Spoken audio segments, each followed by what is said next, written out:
Hello students, welcome to economic class CBSE 11th and 12th. Children, this is video number 6, chapter number 2. 5-year plans in India, goals and achievements and planning till 1951 to 1991. So children, in the previous video we have started this chapter. This is the third video of this chapter. And after that we have 2 more video and we will cover all the chapter. In this chapter children, or in this video we are going to discuss about the features of economic policy pursued under planning till 1991.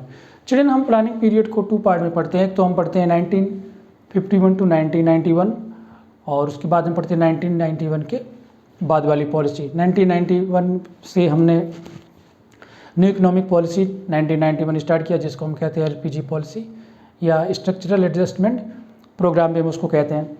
इस video में children हम लोग पढ़ने वाले हैं कि हमारी जो इकोनॉमिक पॉलिसी थी, इकोनॉमिक प्लानिंग थी, जो 1951 से 1991 तक चली, उसके क्या ऑब्जेक्टिव थे, उसके क्या फीचर थे.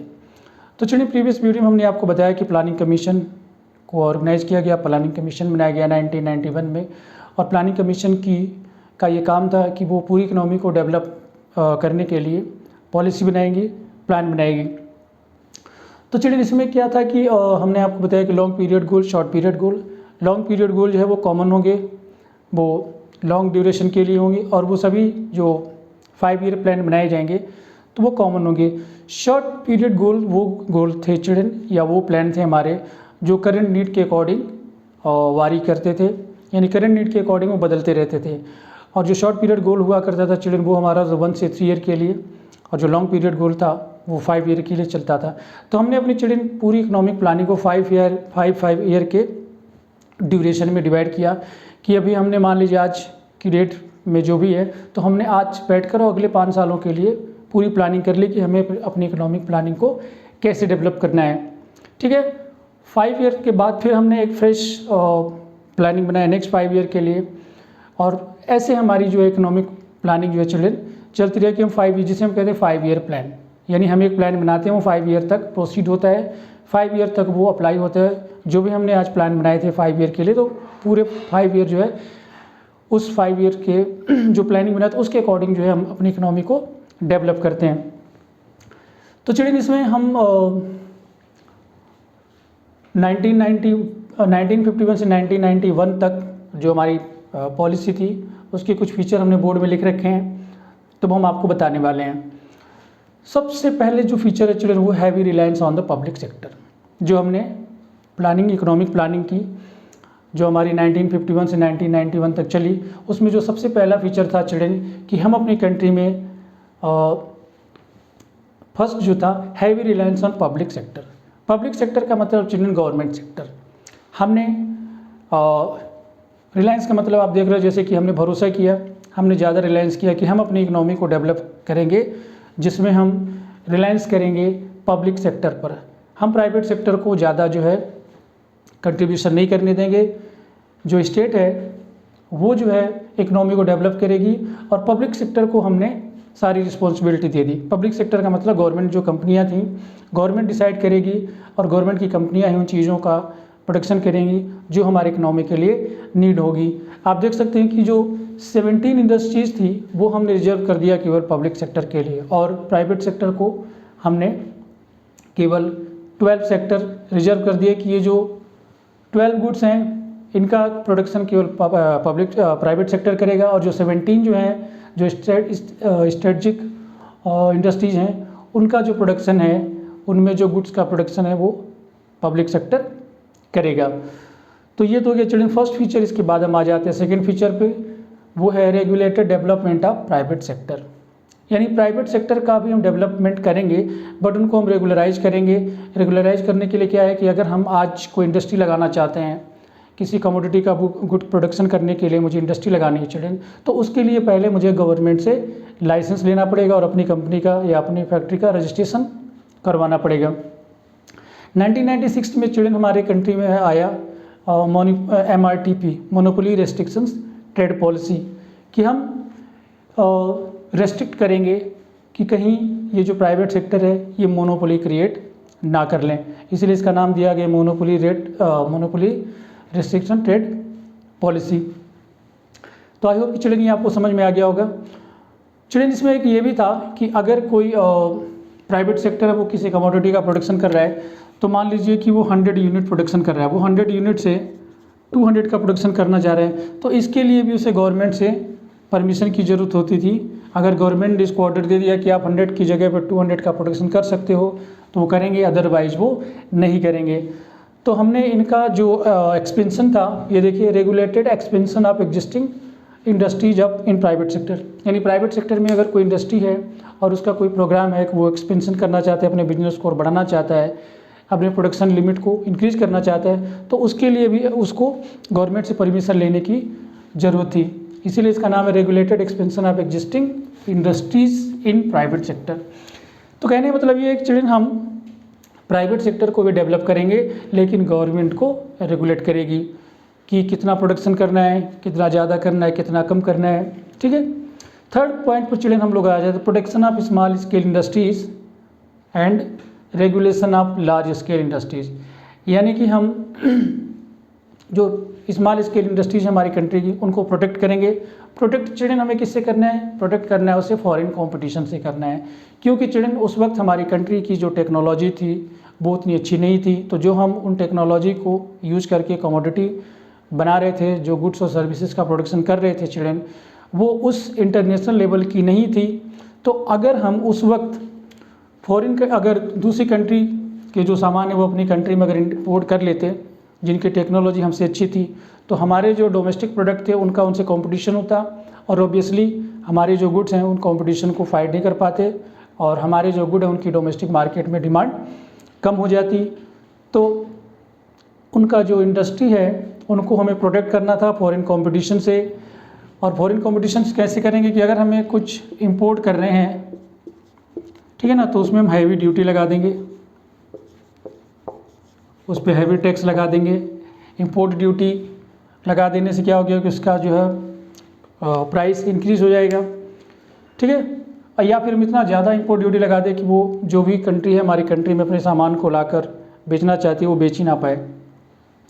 तो हमें चिल्ड्रन स्मॉल स्केल इंडस्ट्रीज़ का प्रोटेक्शन करना था, और प्रोटेक्शन करने मतलब उन्हें फॉरेन कंपटीशन से हमें बचाना था। दूसरा, regulation of large scale industry. Large scale industry को हम रेगुलराइज करेंगे। ठीक है। ये आप देख रही है MRTP एक्ट, हमने आपको बताया था, ये तो प्रोटेक्शन था स्मॉल स्केल इंडस्ट्रीज़ के लिए। और प्रोटेक्शन फ्रॉम कंपटीशन लिखा भी है, और फिनेंशियल इंस्टीट्यूशंस, यानी हमारी कंट्री में जो भी स्मॉल स्केल इंडस्ट्री लगाना चाहते हैं उनको हम फिनेंशियल हेल्प देंगे, यानी बैंकिंग फैसिलिटी की यहाँ पर बात की जा रही है, चिल्ड्रन क्रेडिट फैसिलिटी की बात की जा रही है कि हम उन्हें चीप रेट पर रूरल लोन प्रोवाइड कराएंगे, जिससे कि कोई न्यू एंटरप्रेन्योर है, वो कोई न्यू इनोवेशन टेक्नोलॉजी लाना चाहता है, कोई नई चीज़ का प्रोडक्शन करना चाहता है, इंडस्ट्री लगाना चाहता है, तो उसके लिए हम चीप रेट पर लोन उसको प्रोवाइड कराएंगे, जिससे कि वो इंडस्ट्री लगा सके। अब इसके बाद चिल्ड्रन हम आते हैं नेक्स्ट पॉइंट पे, development of heavy industries. Children जैसा कि नेम सजेस्ट कर रहे हैं कि हैवी इंडस्ट्रीज़, यानी हम ऐसी इंडस्ट्रीज़ का डेवलपमेंट करेंगे जो हैवी गुड्स का प्रोडक्शन करे, जैसे कि बड़ी बड़ी मशीनें हैं। क्योंकि चिल्ड्रन आपको पता है कि जो कोई भी हम कमोडिटी का प्रोडक्शन करते हैं, उन कमोडिटी का प्रोडक्शन करने के लिए भी हमें मशीनों की ज़रूरत होती है। तो जब मशीनों का हम चिल्ड्रन प्रोडक्शन करेंगे, हैवी इंडस्ट्रीज़ लगाएंगे, तभी हम मशीनों का प्रोडक्शन कर पाएंगे, और उन मशीनों की हेल्प से हम डिफरेंट टाइप ऑफ कमोडिटी का प्रोडक्शन चिल्ड्रन कर पाएंगे, क्योंकि ये हमारे स्ट्रेटजिक सिग्निफिकेंस के लिए बहुत ज़्यादा ज़रूरी होता है। नेक्स्ट पॉइंट पे चिल्ड्रन आते हैं, focus on saving and investment. Children just after the independence, I am talking about the period of 1947, हमारी कंट्री जस्ट गॉट फ्री हुई थी 1947 में। तो उस वक्त हमने आपको बताया था कि जो हमारी इकोनॉमी थी वो स्टेगनेंट थी, बैकवर्ड थी, ठीक है, रैम्पेंट पॉवर्टी थी, अनएम्प्लॉयमेंट था नहीं, और जो मोस्ट ऑफ द पॉपुलेशन थी वो हमारी डिपेंडेंट थी किस पर? एग्रीकल्चरल पर। और एग्रीकल्चरल के अलावा हमारे पास, यानी कि जो इंडियन रेसिडेंट थे उनके पास और कोई ऑप्शन नहीं था। तो चिल्ड्रन जब लोगों की इनकम ही नहीं होगी तो वो सेविंग कहाँ से करेंगे, और सेविंग नहीं होगी तो चिल्ड्रन इन्वेस्टमेंट कहाँ करेंगे। तो गवर्नमेंट ने क्या किया कि सेविंग और इन्वेस्टमेंट को भी रेगुलराइज किया। गवर्नमेंट ने कहा कि आप जो भी डिपॉजिट थे उन पर हाई रेट और हाई रेट पर इंटरेस्ट प्रोवाइड किया। तो जो सेविंग थी चिल्ड्रन, ठीक है ना, मान लो मैं अपने बैंक में अगर पैसे डिपॉजिट करने गया तो मुझे जो है रेट ऑफ इंटरेस्ट उसका हाई मिलेगा, ठीक है। और मुझे अगर बैंक से लोन चाहिए किसी और को तो उस पर जो है सब्सिडाइज रेट पर उसको लोन मिल जाएगा।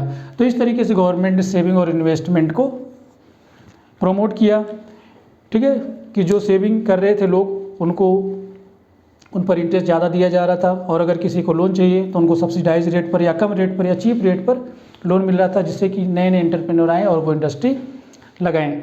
नेक्स्ट पॉइंट है children protection from foreign competition. इस पॉइंट के बारे में चिल्ड्रन हमने पहले आपसे बात कर ली कि हम फॉरेन कंपटीशन से अपने कमोडिटी को, डोमेस्टिक प्रोडक्ट को बचाने के लिए हमारे पास एक ही हथियार था, जो था हैवी ड्यूटी, ठीक है ना, कि वो कमोडिटी हमें क्या कहता चिल्ड्रन, सेल्फ सफिशिएंट बनना था। वो कमोडिटी जो हम बाहर से इंपोर्ट कर रहे हैं, फॉरेन कंट्री से इंपोर्ट कर रहे हैं, हम उनका प्रोडक्शन अपनी डोमेस्टिक कंट्री में करें और हम फॉरेन करेंसी को या फॉरेन एक्सचेंज को बचाएं। तो गवर्नमेंट ने इसके लिए क्या किया कि जो भी कमोडिटी इंपोर्ट हो रही थी उस पर उसने हैवी ड्यूटी लगा दिया। हैवी ड्यूटी लगा देने से क्या हुआ कि उसका प्राइस इंक्रीज हो गया, तो या तो वो उसका इंपोर्ट बंद हो गया या फिर लोगों ने उसको परचेज करना ही बंद कर दिया। उसके कंपैरिजन में जो हमारे डोमेस्टिक गुड थे, जो हमारी डोमेस्टिक कंट्री में बने हुए सामान थे, उनके प्राइस कम थे, इसलिए उनकी डिमांड भी ज़्यादा थी। तो प्रोटेक्शन फ्रॉम फॉरेन कंपटीशन। अच्छा, फॉरेन कंपटीशन से चिल्ड्रन बचाने का एक ये भी नीड थी, क्योंकि जो हमारे गुड्स प्रोड्यूस हो रहे थे वो क्वालिटी के मामले में, फीचर के मामले में उतने अच्छे नहीं थे, उनकी प्राइस भी ज़्यादा थी। और जो फॉरेन कंट्री के बने हुए सामान हमारी कंट्री में इंपोर्ट हो रहे थे, क्योंकि वो मशीन मेड प्रोडक्ट थे, उनकी टेक्नोलॉजी हमसे अच्छी थी, उनकी रिसर्च एंड डेवलपमेंट में ज़्यादा पैसा खर्च किया था, तो उनके गुड जो थे हमसे चीप भी थे और अच्छे भी थे। तो अगर हम उनको उस वक्त अपनी कंट्री में इंपोर्ट कर लेते तो उनका कंपटीशन जो हमारे डोमेस्टिक प्रोडक्ट्स जो प्रोडक्शन था, जो डोमेस्टिक गुड थे, उनसे कंपटीशन होता। और ऑब्वियसली क्या होता है कि जो हमारे डोमेस्टिक प्रोडक्ट थे उनकी ऑटोमेटिकली डिमांड कम हो जाती due to high price and low quality. तो इसलिए हैवी ड्यूटी लगाकर हमने उनको प्रोटेक्ट किया।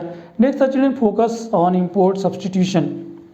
ये इसी से रिलेटेड चिल्ड्रन पॉइंट है कि हमें इंपोर्ट सब्सटीट्यूट करना है, कि जो हमें इंपोर्ट करना है, कि जो हम इंपोर्ट करते हैं हम उनको अपनी डोमेस्टिक कंट्री में, अपनी इकोनॉमी में इंडस्ट्री लगाकर उनका प्रोडक्शन हम अपनी कंट्री में करें और फॉरेन एक्सचेंज का सेव करें। उस फॉरेन एक्सचेंज को सेव करके हम उन चीज़ों में लगाएं जो हमारी इकोनॉमी के लिए बहुत ज़्यादा जरूरी, जैसे कि हम दूसरी कंट्री से टेक्नोलॉजी लेकर आएँ, नई नई मशीनें लेकर आएँ, उनको लगाएं अपनी कंट्री में और हम अपने यहाँ का प्रोडक्शन को इंक्रीज करें। नेक्स्ट पॉइंट है children restrictions on foreign capital. हम यहाँ पर चिल्ड्रन बात कर रहे हैं आपसे फॉरेन डायरेक्ट इन्वेस्टमेंट, ठीक है, फॉरेन डायरेक्ट इन्वेस्टमेंट या फिर फॉरेन इंस्टीट्यूशनल इन्वेस्टमेंट, जिसको हम पोर्टफोलियो इन्वेस्टमेंट भी कहते हैं। तो गवर्नमेंट ने इसको भी चिल्ड्रन रेस्ट्रिक्ट किया। हमारी गवर्नमेंट को लगा कि अगर फॉरेन कंट्री के लोग हमारी कंट्री में आएंगे, नई इंडस्ट्री लगाएंगे, तो कहीं वो हमारी इकोनॉमी को कंट्रोल ना करने लगे, कहीं वो हमारे ऊपर इकोनॉमिकल प्रेशर ना क्रिएट कर दें। तो गवर्नमेंट ने कहा कि हम फॉरेन कंट्री को, फॉरेन डायरेक्ट इन्वेस्टमेंट को रेगुलराइज करेंगे, यानी हम डिसाइड करेंगे कि जो FDI है वो किस कंट्री से आएगा, कितने % आएगा और वो कौन कौन से एरिया में इन्वेस्ट करेंगे। तो फॉरेन एक्सचेंज रेगुलेशन एक्ट आया हमारी कंट्री में, जो फॉरेन डायरेक्ट इन्वेस्टमेंट को रेगुलराइज करता था। यानी दूसरी कंट्री के लोग जो हमारे कंट्री में आकर इंडस्ट्री लगाना चाह रहे थे या वो यहाँ पर आकर पैसे लगाकर मैन्युफैक्चरिंग करना चाहते थे, तो गवर्नमेंट ने एक रेट फिक्स कर दिया था। आज तो आप देख रहे हो कि वो 100% तक FDI अलाउ है, लेकिन तब ऐसा नहीं था। तब हमने 30 to 40% अलाउ कर रखा था, या इससे भी कर रखा था, मान लीजिए 25 to 30%, ठीक है ना। तो गवर्नमेंट और डिसाइड करती थी, गवर्नमेंट ने फॉरेन एक्सचेंज रेगुलेशन एक्ट बना दिया, जिसकी वजह से इसको हम रेगुलराइज करते थे। नेक्स्ट इसका पॉइंट चलिए minimise economic control of foreign investment. चलिए हमने आपको अभी बताया कि इकोनॉमिक कंट्रोल को मिनिमाइज करना था, ठीक है, क्योंकि उस वक्त चलिए हमारी कंडीशन, हमारी कंट्री की या हमारी इकोनॉमिक कंडीशन ऐसी नहीं थी कि हमारे यहाँ के जो लोग हैं वो इन्वेस्ट करें, क्योंकि आपने इससे पहले फोकस ऑन सेविंग और इन्वेस्टमेंट हमारी कंट्री में बहुत कम था। तो हमें फॉरेन डायरेक्ट इन्वेस्टमेंट की ज़रूरत तो थी, लेकिन हमें अपनी इकनॉमी को दूसरी इकनॉमी से बचाना भी था, क्योंकि हम उतने डेवलप नहीं थे। तो अगर हम अपनी इकनॉमी को उनसे सेव नहीं करते तो ऐसा भी हो सकता था कि वो लोग हमारी कंट्री में आ गए, क्योंकि हमारी कंट्री में एक बहुत बड़ा मार्केट था, मैन्युफैक्चरिंग हमारे पास उतनी अच्छी थी नहीं, ठीक है। तो ऐसा भी हो सकता था कि वो दूसरी कंट्री के लोग हमारी कंट्री में आकर और बहुत सारी इंडस्ट्री लगाते, गुड्स का प्रोडक्शन करते, और कहीं ना कहीं वो हमारी इकनॉमी को भी कंट्रोल कर सकते थे। लास्ट पॉइंट है चिल्ड्रन इस वीडियो का, सेंट्रलाइज प्लानिंग। सेंट्रलाइज प्लानिंग का मतलब चिल्ड्रन ये है कि जैसे कि ये तो हो गई हमारी गवर्नमेंट, ठीक है, और उसके साथ हो गया स्टेट, ठीक है। तो गवर्नमेंट जो है पूरी इकनॉमी के लिए प्लान बनाता है, स्टेट जो है अपने स्टेट के लिए प्लान बनाता है। तो जो स्टेट है, मैं स्टेट यहाँ पर चिल्ड्रन राज्य की बात कर रहा हूँ, जैसे कि ये हो गया हमारी सेंट्रल गवर्नमेंट, ये होगी हमारी स्टेट गवर्नमेंट। तो दोनों जो मिलकर प्लान बनाएंगे वो एक दूसरे से सिंक होनी चाहिए। तो ये कहने का मतलब ये कि पूरी इकोनॉमी को डेवलप करने के लिए चिल्ड्रन प्लानिंग तो बनाएगी। प्लानिंग कमीशन जो पहले था 1951 से 1990 और 2014 तक, 2015 से चिल्ड्रन नीति आयोग है, फरवरी 2015 से प्लानिंग कमीशन का नाम बदल दिया, उसको ख़त्म कर दिया, उसकी जगह पे नीति आयोग को ले आएगा। तो नीति आयोग जो है चिल्ड्रन जो प्लान बनाती है उसे हम तो कहते हैं सेंट्रलाइज प्लानिंग। और नीति आयोग जो प्लान बनाएगी इकोनॉमी को डेवलप करने के लिए चिल्ड्रन, वो पूरी कंट्री के लिए बनाएगी, पूरी इकोनॉमी के लिए बनाएगी। लेकिन जो स्टेट है चिल्ड्रन, आप देखते हो कि हमारी जो कंट्री में बहुत सारे स्टेट हैं, तो स्टेट अपनी स्टेट के नीड के अकॉर्डिंग प्लान बनाती है। उनके स्टेट में जो करंट नीड है, या जो जैसे कि एजुकेशन है, मेडिकल है, और भी बहुत सारी फैसिलिटीज़ हैं, और फार्मर को फर्टिलाइजर्स या उनको और भी सब्सिडाइज रेट पर लोन देना है। तो गवर्नमेंट मतलब सेंट्रलाइज जो प्लानिंग है और स्टेट की जो प्लानिंग, दोनों के प्लानिंग के जो ऑब्जेक्टिव हैं सिमिलर होने चाहिए, नहीं तो फिर प्लानिंग का कोई मतलब नहीं रह जाएगा। तो सेंट्रलाइज प्लानिंग का मतलब चिल्ड्रन है कि सेंट्रल बॉडी जो है, सेंट्रल अथॉरिटी है जो नीति आयोग है, वो पूरी इकोनॉमी के लिए प्लान बनाएगी, और स्टेट गवर्नमेंट भी प्लान बनाएगी। तो स्टेट गवर्नमेंट की जो प्लान है और जो सेंट्रलाइज प्लान है जो सेंट्रल गवर्नमेंट के, वो दोनों सिंक होने चाहिए, दोनों का ऑब्जेक्टिव सेम होना चाहिए, दोनों के ऑब्जेक्टिव डिफरेंट नहीं होनी चाहिए। सो चिल्ड्रन इस पॉइंट के साथ ये वीडियो खत्म होता है, मिलते हैं अगले वीडियो में। तो चिल्ड्रन आई होप कि जो पॉइंट मैंने आपको एक्सप्लेन किए हैं वो आपको समझ में आ गए होंगे। अगर समझ में आ गए हैं तो आप हमारे चैनल को सब्सक्राइब करिए, वीडियो को लाइक करिए और शेयर करिए। So that's all for this video children, thank you for watching the video, see you the next video, till then take care and God bless you all.